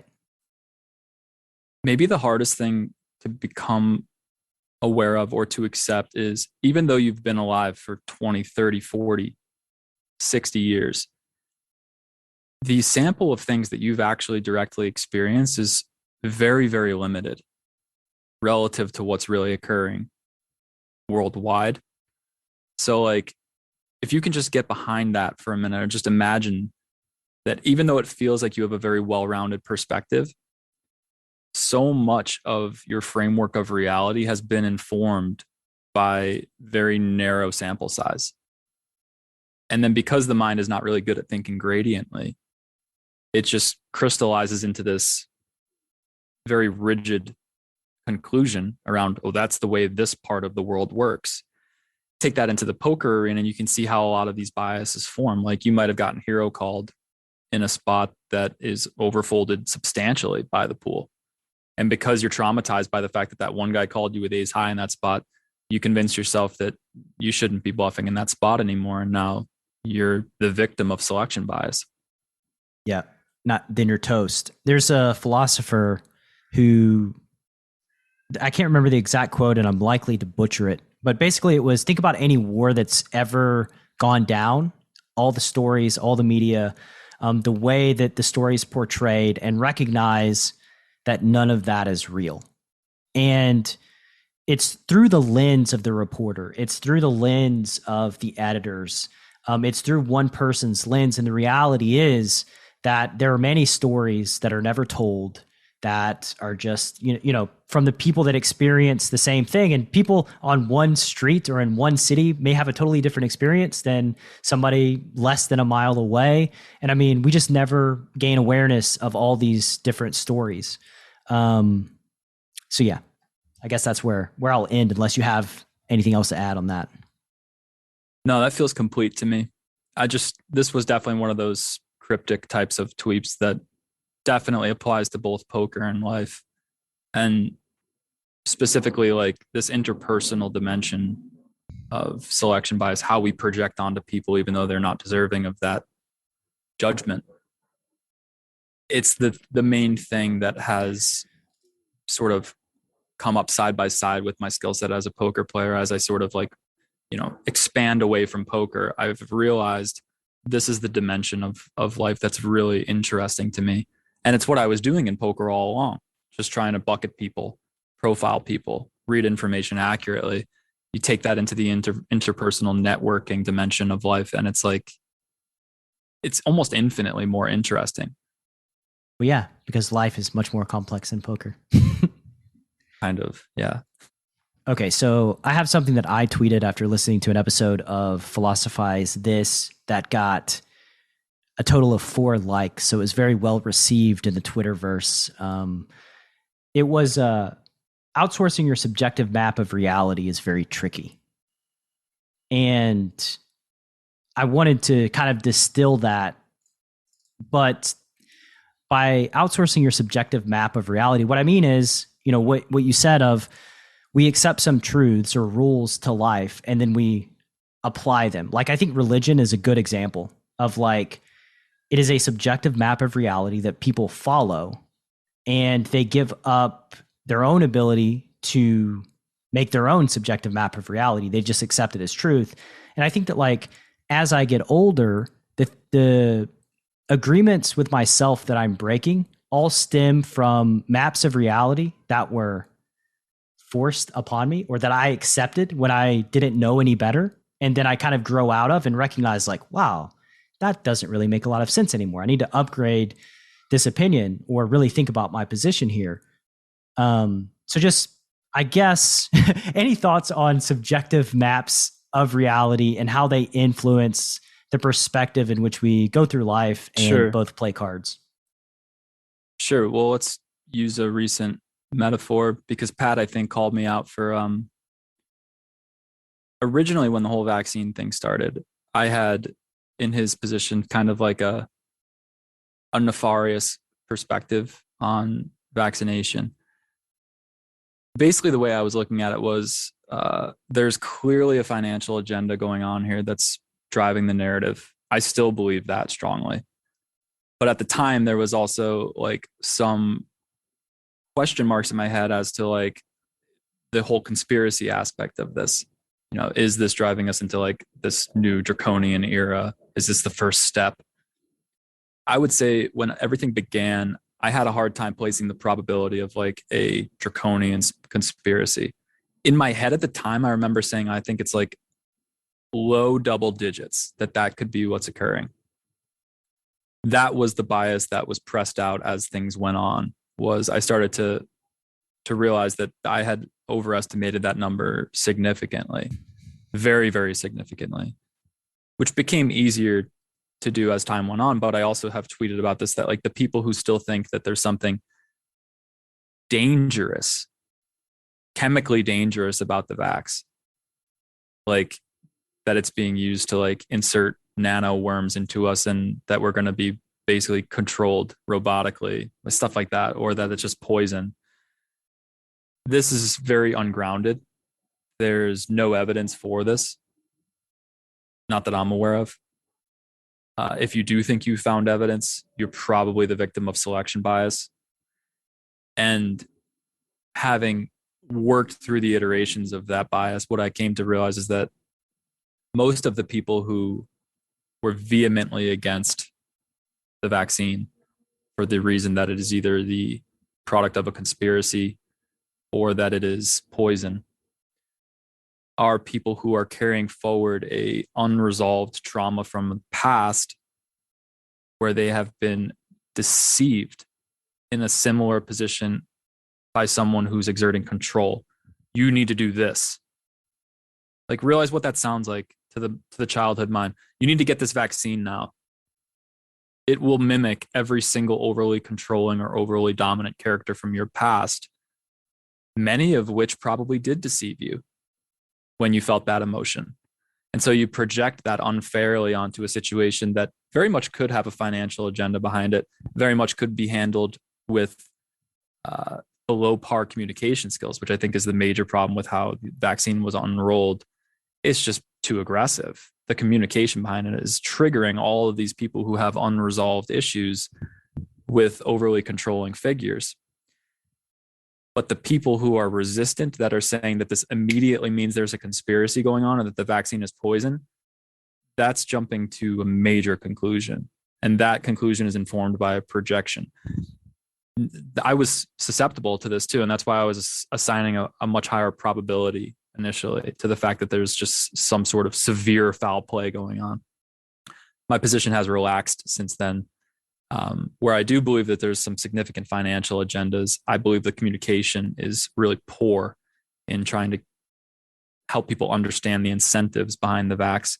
I also understand the anti-vax position because I was unvaccinated until I had enough incentive. I just wanted to play the World Series, so I did it. So yeah, there's a lot of nuance here. But overall, the people who I've seen that are vehemently against vaccination don't have scientifically grounded opinions. They're operating from unresolved emotional biases that cause them to inflate the actual risk involved. I had some hesitation in another tweet that I made, and it was really after lots of reflection on, the whole anti-vax explosion on Twitter. And what I realized was people that are anti-vax, passionately anti-vax, let's label it, are also operating from a perspective of care, right? They're trying to help. That's what they're trying to do by taking their stance, sharing the information that they're investing their energy in looking at. And I just think it's a better stance to recognize like, oh, this person isn't like actively trying to kill everyone. They're not like trying to harm people. They're actually coming from a place of care and, demonizing them, which I think that we should push back as it relates to like looking at the data and trying to look at things objectively. But the demonization, I don't think does anybody any good. It just hurts the situation. It creates polarization, right? And that just doesn't lead to a good outcome. That goes for both sides too. I mean, both sides are making the mistake of doing that. One of the things that I think is the most nuanced and most misunderstood around that polarization. I talked to Pat a lot about this because he's very firmly scientific, if you haven't noticed. I have. I try to understand why he has such a hard time accepting an argument from someone who might be in an anti-vax position that says, I just don't prefer to get this vaccination because it's not important enough to me. I don't see the risk as high enough for me to justify doing this thing that feels like a, invasion of my body or whatever you classify it as if you're anti-vax. And I was of this camp for a while because I had COVID. I'm in a demographic that is just probably lowest risk. So for me, I might have had some slight biases around why I didn't want to do it, like status quo bias. I literally just didn't want to get up and go to the doctor to get it done. It was easier for me to just sit still. That was definitely an aspect of what I was operating from. I was informed to some degree by that bias, but I also understood something that I've sort of tried to reveal to Pat along the way. I think we've sort of met in the middle on this, where when I observed his arguments, every single one of them rejected anything that had to do with tolerating more risk. So in anti-vaxxers, it's just like the risk isn't high enough for me to care about this. I'm going to survive this thing 99.9% of the time or something. The scientist looks at it as, even if we minimize risk by 0.000000001%, we need to do this because it's logically consistent. What the scientist fails to realize through that argument is that his presupposed value judgment, the thing he's putting unquestionable value on, is that we should be minimizing risk of death. The anti-vaxxer doesn't view it from that point of view. Many anti-vaxxers, I would say the grounded anti-vaxxers, the ones that aren't just completely off their rocker on conspiracy theories, but like a grounded anti-vaxxer in the most unchallengeable anti-vax position, maybe the only unchallengeable anti-vax position, is I don't care about the additional risk. I have to say this correctly. I will consider the health of others by remaining in my home, but I will not take on this additional protection because I just don't care about the risk. That's a position that's completely outside of the scientific framework, because the scientific framework is strictly looking at it through the only logical thing is to minimize risk of death for everyone. This just isn't a paradigm that some people subscribe to. It's a completely different paradigm. And the scientist makes the mistake, I would say, of believing that everyone subscribes from a decision-making process of minimizing risk of death to absolute zero. If you miss that, if you fail to acknowledge that, it will have you in a power struggle with somebody who doesn't even operate from your value system. And you guys are wondering why you're not meeting in a logical middle. It's because you have different values. So being able to see that, like, you can logically figure something out, but if you're doing it from a paradigm that somebody else doesn't even subscribe to, good luck. Yeah. And we'll tie that back into that original tweet that you had about confusion, right? Both sides are confused that the other person doesn't see it. Let's consider where the responsibility might lie in alleviating that confusion, where the disconnect actually is, right? You just got to let people do their own thing, I think. I mean, within reason, vaccinated. I think Andrew Barber said it very well when he said a question that he poses is, what piece of information could I introduce to you that changes your opinion? And if the answer is no piece of information, then it's not even a conversation you should have. That's the indicator that you're operating from two different paradigms. It's also usually an indicator that the person that can't have their mind change is probably delusional or just like unavailable to growth. But if everybody starts acting like a zombie and people start melting on the sidewalks, my opinion might change about the vaccine, right? Like there's information that could be realized that would change my opinion substantially. It's just not there for me. Sure. We mentioned early on about live tells, which it's funny seeing the evolution of Nick Howard moving towards the realm of the intuitive, because you've been playing live poker. So tell me about that. You mentioned your brother Pat. He's an anti-tellser. I don't know the right way to label it. But yeah, tell me about your experience playing live poker. Why you think intuition is something that is trustworthy. I don't know that I would go that far, but yeah, I mean, why a honed intuition, basically why data points that you realize while you're playing live poker can be trustworthy. It's probably best to start by saying that I don't feel that somebody should be using intuition until they are firmly scientifically grounded. There's a reason for that. And I think it has to do with the natural progression of human consciousness as it develops.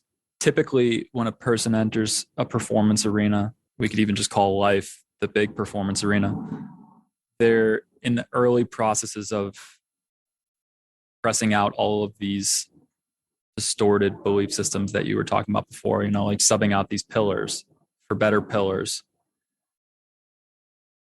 As that process continues, that person is refining their perceptive lens. Hopefully, somewhere along the way, they discover data analysis. They start to understand selection bias. They start to understand how their current belief systems were informed by fairly arbitrary influences from the past. And they start to upgrade this framework that they work from to include more well-rounded, complete perspectives. Once they have arrived at a sufficient threshold in scientifically balancing their paradigm, then I think the next ceiling is to reincorporate intuition carefully, emphasis on carefully. If you give somebody permission to do that, typically they might run wild with it and start to believe that they're able to see more things than they actually are. They start to believe that they can start to believe that they're seeing God almost everywhere they look. Magic is to be found left and right, and I'm the one that can detect that. And this is a very attractive spell that can get cast on someone, because a lot of people enter into an arena like poker from a preconceived desire to be able to have white magic skills. It's the tweet that I made yesterday, a couple of days before, that half the team wants to be Charlie Carroll and the other half doesn't believe that intuition even exists. It's where that came from. What's interesting is there's a clear separation between certain humans of that being a very attractive and what's the right word? Lustful spell to believe that you have white magic. But on the other side, it's a terrifying thought to some people as well. It's something that is like, you can't trust it. And it ought to be dismissed across the board. And I think, the truth lies somewhere in the middle. I've come to some like a strange conclusion that came while I was high. So actually, most of my best conclusions come in that state of mind. I think anyway.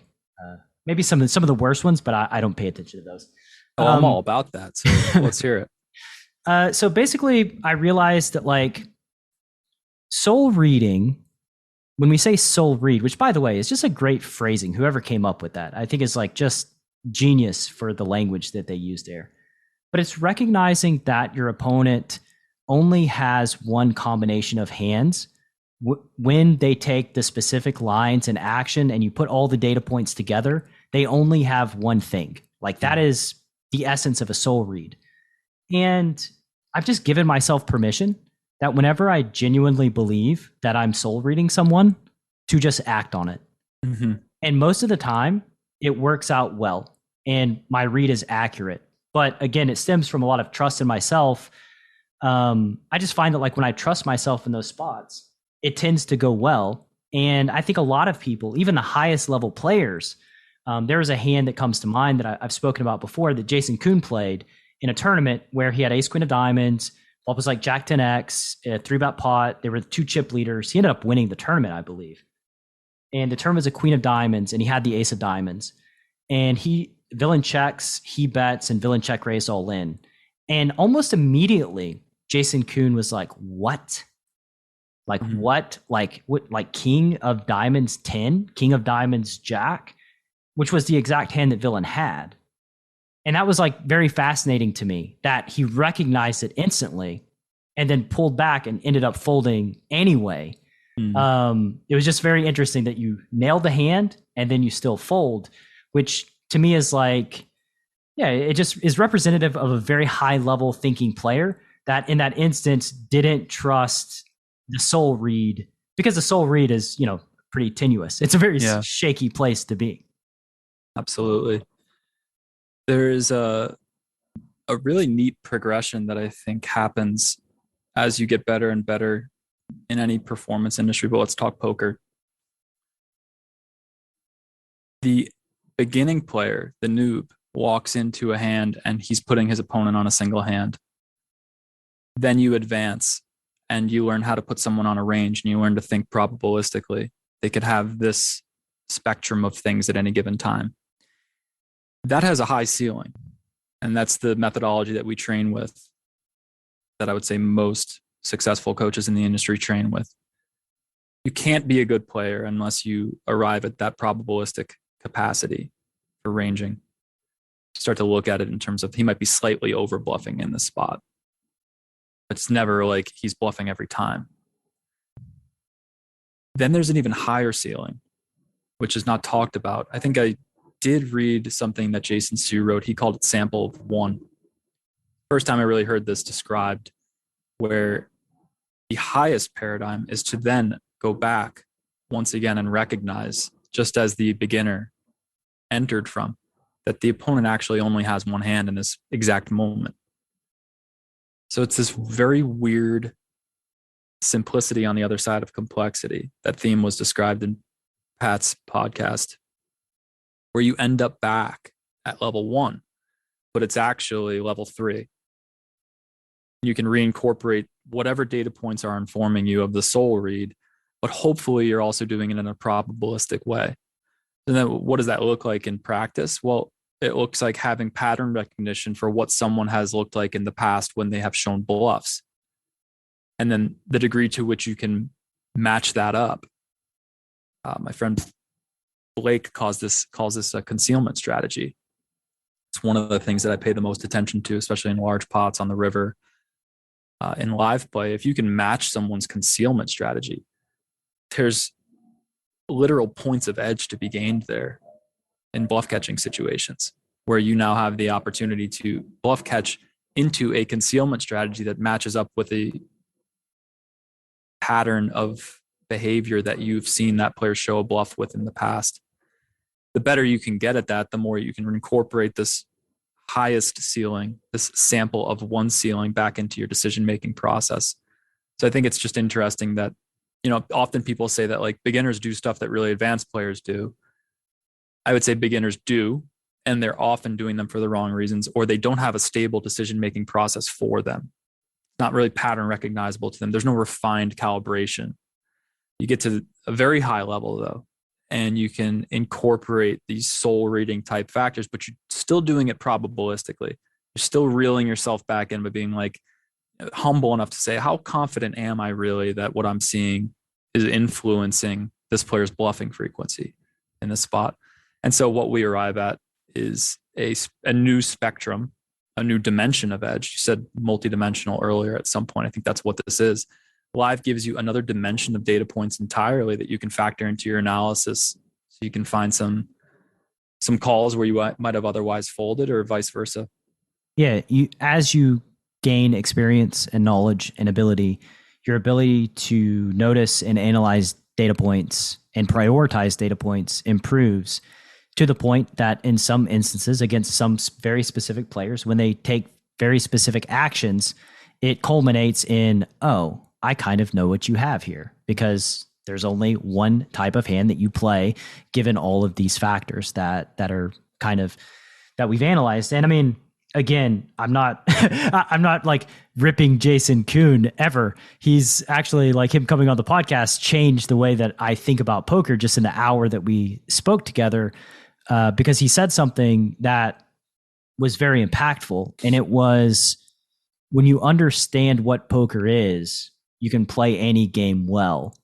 And that led me down the rabbit hole of asking myself, what the fuck is poker then? Like, if I accept this as the truth, which I do, because obviously he's, one of the best players in the world. And then it becomes apparent that I need to understand what's happening in this game and what is poker. And that led me down this 6-month journey of like, okay, let's distill this game into like, what is actually happening hand to hand and moment to moment.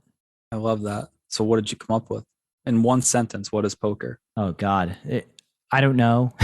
In one sentence, it's what it has to do with strategy mapping. Like, it's a game of maps. It's a game of equity. I think poker is a game of bets and placing bets and asking yourself, is this a good bet? Is this a bad bet? If you want to get into like learning a game sequentially, I think sequentially we start with the first decision in the tree and sort of understand what's happening, right? Like no limit 100 big blind poker. It's a 6-bet game. I don't hear people talk about it being a 6-bet game, but it's a 6-bet game. In a 3-bet pot pre-flop, there's 3 bets left. Bet, bet, bet. If there's 4 bets pre, there's 2 bets left. Bet, jam, right? In a single raise pot, there's 4 bets left. And if you think about poker in that way, like if you raise pre and check behind on the flop, now what you've done is you've eliminated or reduced the probability that more money is going to go in the pot, more bets are going to be placed, which effectively means you have a weaker range typically than you otherwise would. How other people sort of interpret this information or act on it is another matter, but like that's fundamental. You 3-bet pre and you check back the flop. Okay, you're not ready to play this pot for 3 bets. What does that mean about your range? It means something, but I mean, just getting into the basics of like, oh, what is 200 big blind poker? Because pots increase exponentially. It's a 7-bet game. What does that mean? Like, how does the game turning into a 7-bet game affect my strategy? Well, we probably need to have more combos in a lot of spots so that we have available combos in the 7th bet. We have available bluffs and we have both available value. And like what beginner players mess up is that they play a 6-bet game with too few combos and a high SPR, which basically leads to them entering situations where they either always call or always fold. In either situation is catastrophic to them. I love that. It sounds like you're looking at it more from a structural lens than ever before. And that's the thing that interests me the most. My definition is still refining itself. I try to get it real tight. Like, what is this thing that we're all doing? Like, essentially, Janda said something to me way back in the day that really shaped the way I think about multi-street games. He gave an extreme example, and I feel like often this is the best way to learn about, you know, sort of how a game works. He said, imagine 100-street game where you had like 5 combos of the nuts,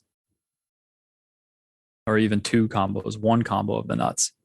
You could technically bet your entire range on the first street and be perfectly balanced, or not even be bluffing enough. That's really hard to understand until you understand how multi-street games work, how you can continue to bet and drop some bluffs out on every street while remaining balanced. This is an essential component of a dead pot multi-street game. I think it's really important to start to really incorporate these mechanical truths about the structure of the game you're playing. And the one that Pat loves to use is equity thresholds. In any spot, when somebody bets a certain sizing, if they're over a specific threshold with the amount of bluffs that they're using, every single hand in your range becomes a profitable call. And that can be very simplifying for a player who hasn't really understood that essential principle of pot odds. Simple, sure, if you understand it, but look at how convoluted that can get when you've got so much other noise that you're trying to factor in. Yeah, I mean, it's simple to say I'm going to go run a marathon, but harder for me in practice to actually go do it. I think, here's some more things. I'm just going to drop all the things that I've been learning, because you hit on something that, like, clearly I've thought about. The more combos that you have in your range, the smaller the pot typically should be. The fewer combos you have, the larger the pot ought to be. When you fold, you strengthen your calling range in that spot, which is another just kind of interesting component to like folding. I fold so that I have fewer combos, so that when I call in the future, I have a stronger range that can meet MDF or that can call down, because I don't want to overcall early streets so that I fold later streets. Something that like solvers is fascinating to me is like solvers, when you input all the strategies and map them against each other, it will not meet MDF on the flop, because it knows what's going to happen on all turns and rivers, right? If you flip that and say, what happens if I just bet 90% against a villain that's not meeting MDF, and then I never put another bet in no matter what the run out is? That's when you start thinking, oh shit, they're just going to be overfolding massively, because if the solver knew we were not putting any more bets in the pot, the strategy on the flop would be significantly different, but it doesn't know that because we've input the possibilities, right? Yeah, this is one of the most delicate parts of working with the solvers. You got to be really careful about how you are node locking before you come to certain conclusions. I've seen a lot of messy conclusions get drawn from mistaken locks put on sims.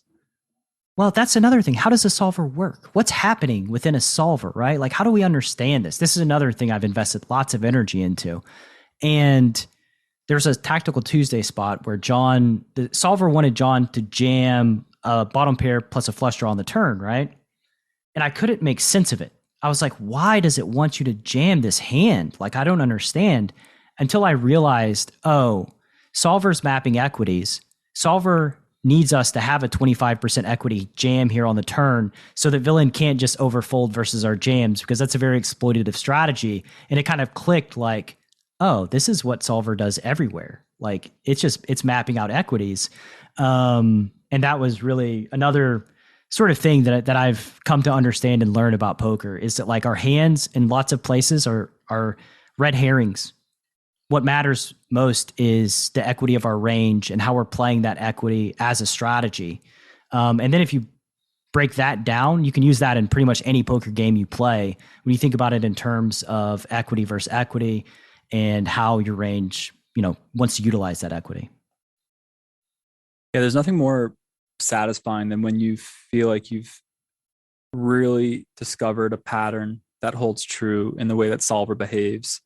It's hard to do. Like there's certain stuff that is consistent throughout the game tree that it does, where you can be like, I've seen enough examples of this that I can draw a general heuristic that this thing about the game is true, principally true. And then there's some stuff where we just still don't know. Like, well, it doesn't tell us. Solver doesn't speak. It doesn't tell us its rationale. Right. That's what I mean, is like there's stuff that we still have not been able to interpret, or that we can't even really approach with interpretation because we know we just don't have enough insight. And those are the funniest models to look at. Some of the higher level officers on the team are always posting very strange solver findings. So there's always this inconclusiveness around how the game works that can create massive cognitive dissonance if you don't know how to navigate that and put it into perspective with the rest of your edge. That is the real double-edged sword to doing high-level modeling. You're probably going to discover some stuff that really confuses you. And you're also going to keep developing better heuristics and patterns from other stuff that is more coordinated, that can really upgrade your framework. So it's that weird double-edged sword, and the people that will get the most benefit out of deliberate high-level modeling are the people who can navigate cognitive dissonance with courage and with grace. I find it funny when people are like, oh, solver does this because of XYZ. And it's like, I don't accept this as truth. Like, it's doing something. It's all rooted in mathematics. And like, if I don't understand it, we just have to say, fuck, I don't get this. It doesn't make sense. And anybody that says that it all makes sense to them, to me, is just full of shit. Like, because there's lots of things that are hard to triangulate as to why it's happening.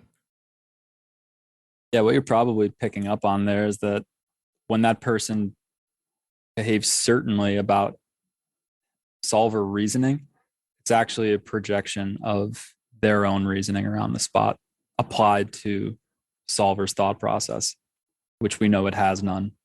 Right. Which is why it's infinitely hard to interpret unless you actually understand all the components, the structural components of the game. So yeah, don't believe anybody who acts certain. It's a pretty good principle. And every high level poker player that I talk to feels the same way. Like, I feel uncertain about 92% of the decisions that I make at the poker table.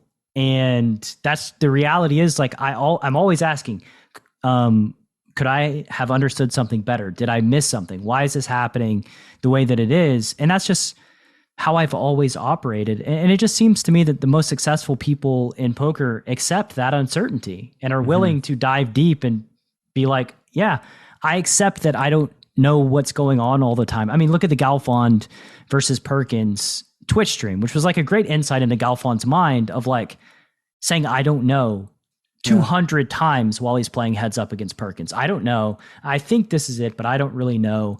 I mean, those are the type of people that you want to surround yourself in poker, who are okay saying, I don't really know. And that's okay. And like, not the people that have it all figured out all the time. It's an excellent communicational upgrade too. Very few people understand that. This was actually another tweet that I did. I said, it does not make your position less powerful if you express it in a way that is 20% less certain. Poker players, the ones that you're describing, understand how important this is. Because if you act like your decision is backed by 100% certainty, you're probably the victim of all of the types of distortions that we've outlined. If you're in a communicational negotiation, or even just like, a conversation with someone, and you believe that in order to make your position sound strong, powerful, educated, you need to use terminology that is absolute in its intent, that doesn't suggest any type of confusion or uncertainty. What you're actually doing is charging that conversation with a very controlling, aggressive energy, which is actually indicative of insecurity on your behalf.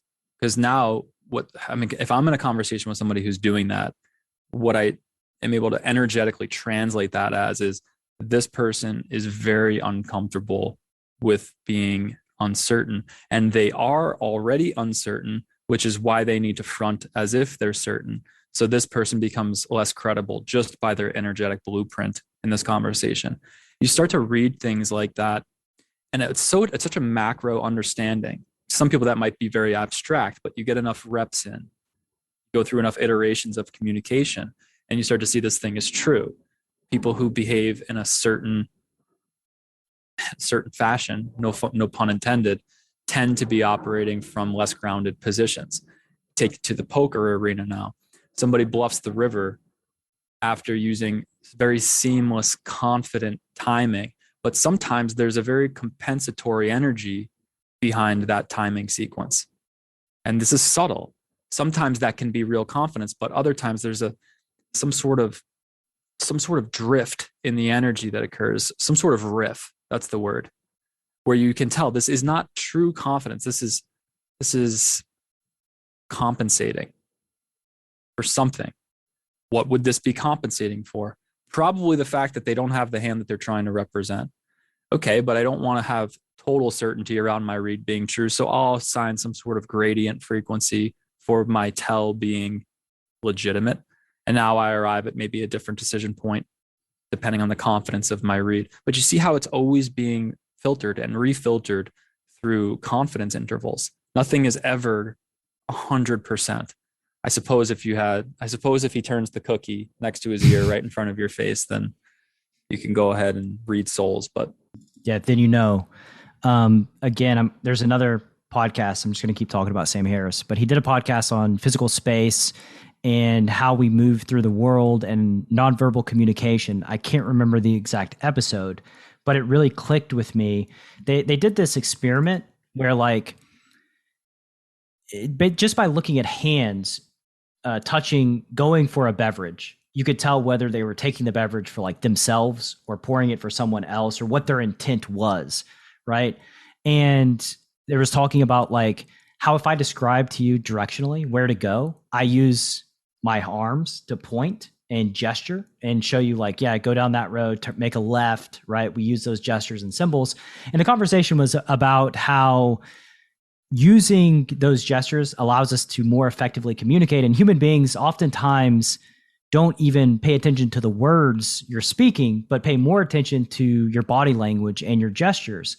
And it just made me realize in the world of poker how it's a world of nonverbal communication, and there are gestures being made that are data points. And when you get really good at interpreting these gestures, you can start to recognize, the way that the body language, the way I'm interpreting it, historically means that villain is weaker than normal or stronger than normal or whatever it is. It's hard to quantify. It's hard to pin down. But the fact is, we communicate nonverbally all the time. It's a part of humanity. Sensing into the degree of incongruence in someone's behavior is, I think, what the real heuristic is for. I mean, let's go back to a tweet that I made that said the best poker players have significant trust issues. That's what it is, right? We're trying to find how the action and the mannerisms are incongruent, right? Mm-hmm. Yeah, it's such a paradox, man, because you are trained to distrust once you understand how often people are quote unquote bluffing. And you must also have deep level trust in your own discernment power to be able to authorize exploits against that. So it's this weird interplay between, I would say that you have a healthy skepticism, but I would use a different word than distrust, because good players have deep trust in their reads.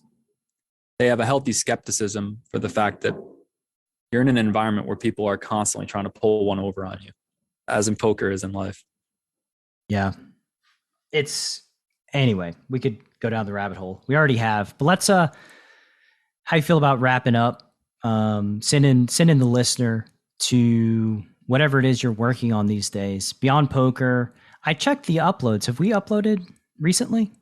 You and Wayne? I took a little break from Beyond Poker for the series and just trying to grab my footing with some new direction that I want to take that.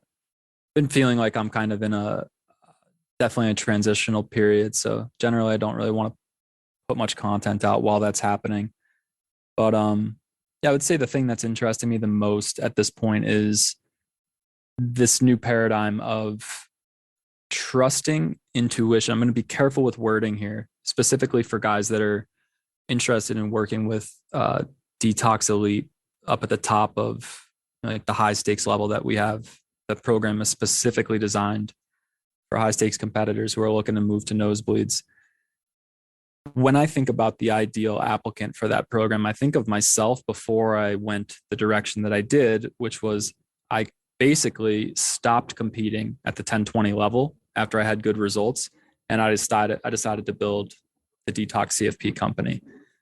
When I really investigated why I took that path, I realized that it was because I didn't really deeply trust in my ability to compete at the highest level of modeling, data software. It wasn't my skill set. What I always had was a ton of grit. And when I was at that level, I had to make this choice, which I think was informed by my subconscious telling me, like, you don't have the resources that you need to go to the next level because you're just not good enough at data software, data analytics. And so I went the path that I went. Now I'm thinking about, what type of applicant do I feel is best fit for this? It is the guy that has extreme amounts of grit and already has good success, but really sees value in being able to outsource data research to a competent team. I would say the most competent team in the industry. So where my heart is at with that project is making that path available, because there's that nostalgic relief that I get from that. Like, wow, imagine if that was available when I was coming up 5 years ago. My whole trajectory might have been different. I could be the best player in the world. Clearly, I wouldn't have my company, and it's neither here nor there, but it's just interesting the paths we take because of the resources that are available at the time. So my involvement in that project is to try to help people get in alignment with their highest performing state. That's why I've been doing a lot of research at the Felt recently with live play, and really getting back into the motion of what is the most functional approach for a player to iterate to the proper strategy, a strategy that they know they want to play on paper, but that is very hard to meet when the rubber meets the road because of how you need to control your frequencies and have stable decision-making processes over such a large sample. So a bit of a long-winded way of saying that I feel as though my biggest skill set right now is to give a player awareness over how to pick an approach that he is in emotional agreement with. Just to break this down simply, you want to play X strategy. X strategy includes you being aggressive in these areas of the game tree. Maybe you're going to call too often in these areas and fold too often in these areas. Maybe you want to expand pre-flop so you can play more pots with fish. Have these nuggets that would form overall a very powerful strategy that maps in the macro. And we could actually show whether or not somebody's hitting that target over large samples. But the real question is, how do you get someone to attempt to play that way? My personal opinion at this stage is that the best way for them to make their first attempt is to allow them to do it from a state that they are in emotional agreement with. For me, I already described how I do that. I try to pick a number that solver would play a certain hand. And then if I'm trying to marginally exploit that spot with aggression, I'll jack that number up a little bit. I play that game in my head. If I run that for 100,000 hands and I run it through the filters of where I'm supposed to be at, the proven filters of a system that actually performs, and I find I'm way off, well, that I can go back and make adjustments to how I calibrate from moment to moment. I think it's iterations of that. And we're able to help you do that at a pretty fast rate relative to other training content out there. Because I think over 20,000 hands, we can find a lot in your patterns as to what's off and what's on. So you asked me where my inspiration is. I know that's kind of a nuanced thing, but I mean, we're at a pretty high iteration in this process. So it has to be nuanced at this point. My passion is in identifying with a player, where are you currently in emotional agreement? What version of our strategy are you in emotional agreement with? And how do you feel comfortable applying that in real time? He'll give an answer. I'll just agree with whatever he says, as long as it's not super ungrounded, which it won't be if he's already rational and highly winning. Then you go and apply that. Come back and say, okay, here's my stats, take a look at them, and we can show you where adjustments need to be made. Basically exposing rapidly where your biases are at a rate that you're in emotional agreement with. Keep coming back to that because I think it's the missing piece all along to trying to get people to get on board with data-driven approaches. Do it at a pace that feels kind of comfortable, always a little bit of discomfort, but do it at a pace that's not, ripping your heart out of your ass with every hand that you play. Because that's what a lot of people try to do. And that's when you see them self-destruct. That's when all of the really destructive biases creep in because, they told me to bluff this spot and I got hero called. So fuck this strategy. That's where a lot of people come from when they self-destruct under a data-driven approach. So yeah, it's my plug, I guess, Brad. Yeah, I think one thing that I'll add before we close down, I had Patrick Leonard on the podcast, and hilariously, this is less on the technical side, but more on like the emotional confidence side. What drove him to playing high level was he was in a relationship with a girl, and she was like a VIP host of some poker strategy website that basically gave people $50 free rolls in order to sign up under them, and they would just like basically earn rake for the company. It was like a rake model. You sign people up, you train them up, they put in volume, you make money that way. And his girlfriend would have these stories about like the crushers who go off for like 15 buy-ins in one morning because they got into a fight with their girlfriend. And he's like, fuck, man, I'm scared of these guys. Like he got awareness of the fallibility of people who are absolutely smashing it and realized, fuck, they're just human. I can do that. Like, and that was what led to him really pressing. He said he was happy being like a, 500 NL cash game grinder and didn't really aspire to much more because he built it up to something that it wasn't. But when he gained awareness of that, it changed everything. Literally everything. Like, this is probably one of the biggest aha moments for players that go through our program is wait until you see how reachable the level of analysis that you fear in your opponents actually is.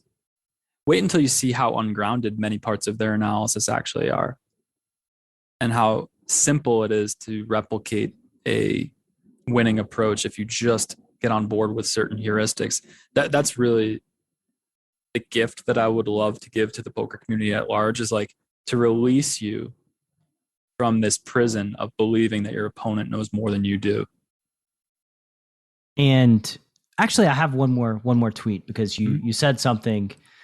My community pointed it out. I would gladly forego the next 10 million that you'll rip out of the pools if the poker community would just wake up out of the nightmare that they call a strategy. Tell me about that. I'm glad you brought this one up, actually. I think this is actually the most misinterpreted tweet of the last year. There's nothing virtuous about that tweet, actually. Where I'm coming from with it is I will gladly forego the next 10 million that I'll rip out of the poker pool if the poker community would just start to behave in a conscious manner. Because in my mind, 10 years off into the future, what I really see coming from the poker industry is a small collective, maybe even a medium-sized collective of very logical, rational thinkers who go off and they solve even bigger problems in the world and have a pretty dramatic impact. I think this industry has the potential to have very large global impact just with their understanding of risk tolerance, selection bias, probabilistic thinking. I've said this before that I think it's like all of the ingredients for a very, very clear thinking person. And empathy and understanding and the psychology of human beings. The EQ is there too. It's a huge part of it. So in my head, this was actually a greedy tweet. People might look at it, and I think people did, and they're like, yeah, right, bro, put your money where your mouth is. But if you would just wake up and start to behave in a more rational way in the model that we're all playing in right now, we could leave poker and do something way bigger and way better and have a collective global impact and make billions, not millions. Yeah. So I guess what I'm trying to pull out of this industry is the top 1 to 3% of really, really clear thinkers. And I would love for more people to wake up to clear thinking skill sets so we can leverage the poker industry to a larger platform and do something much more special and much more lucrative. There's nothing virtuous about the tweet. I really am not interested in foregoing $10 million. I'm just much more interested in taking on ventures that make 100 million. And, this is what I want to do as well. I'm not going to be in poker forever. I have an expiration date, and making an impact to humanity at large matters very much to me. And yeah, you may be on poker because of the raw talent in the poker space. And it's true. I think that the people in the poker space at the highest level do have the potential to change the world. They just because of their raw intelligence, their ability to understand psychology, their ability to problem solve. Problem solving is like at the root of it, right? Poker is problem solving, and the world has lots of problems that need to be solved that are way higher priority than poker. And that's just, that's my opinion. But yeah, I can see it being, everything is greed at the end of the day, right? Like everything's incentivized by our own greed. Sometimes, I'll be discussing a strategy with somebody and I'll be like, yeah, we should have chosen the smaller sizing on the river. And they're like, I went full greedy. I'm like, no, you didn't. The smaller size is actually what's fully greedy because it makes more money, right? So yeah, we're always doing things for greed. I would agree that there are clear financial incentives behind most of the things that we do. And I see a world where there is a way to align in a collective benefit for all and sort of make something out of nothing. That's really the passion that drives me forward with business is and that's why I started up with Wayne with the whole premise of Beyond Poker is let's play non-zero sum games now that we've achieved this clear thinking capacity. Let's see what we can do to leverage something out of nothing because it's everywhere. I mean, the opportunities for that are everywhere, especially once you're working with significant capital leverage. Yeah, there's lots of needs. Lots of needs. Anything else you got to say before we shut it down? Final question, I guess. We've mentioned Beyond Poker, but we can close it out with a CTA of where the CPG listener can read your tweets. Yeah, follow me on Nick Howard Poker. Poker Detox on Twitter also gives a free strategy upgrade every day. And this is stuff that's directly from our highest level courses. We delete it after 3 hours though. So it sort of prompts the user to get with it and turn notifications on if you want access to it. Just a fun little thing that we do. So on the Detox account, half of our tweets are jokes that the executives just come up with along the way from the absurdity of running a staking organization. And then the other half are these very real, useful strategy upgrades. Other than that, if you're interested in working with us, the only project I'm currently doing on the ground level is the new Detox Elite. That is for high stakes players who are already winning, who are looking to make the push to 5K&L and outsource their research. I'm the performance coach in that project. Patrick Howard, my brother, who is the head data analyst and strategy developer for the Detox CFP project, a project that now has over $6 million in profits since he came on board. He's leading that alongside Matt Marinelli, who is Detox CFP's most profitable player of all time. So Pat is data guy. Matt is player coach, looking at, direct hands and giving you his calibrated advice. And I'm the performance coach in that program that's basically trying to help you get in emotional agreement with whatever type of approach you're trying to use to map to the statistical suggestions that you're getting from Pat and Matt. I think it's a really nice synergy for somebody who's in a spot that they know they have a higher ceiling and they really just understand the value of paying for that outsourced advice. Other than that, if you're a lower stakes player, check us out on Detox CFP. It's where we're always at. Applications are always open. Yeah, I think that's about it, Brad. Thanks for having me on again. Always a pleasure to talk about nuanced stuff and clear up a little bit of misinterpretation with how I'm perceived. Yeah, you know how I know this is a good one? Because I feel nervous about releasing it. That's how I know that it's a good one. It's been great having you on, man. And yeah, we'll talk soon. Thanks, man. See ya. Thanks for listening to Chasing Poker Greatness. You can subscribe on Apple Podcasts or on your favorite podcast app. Go to chasingpokergreatness.com to get the newsletter. Join the Greatness Village community, book a coaching session, or dive into the latest data-driven poker courses. Follow the show on Twitter at CPG Podcast.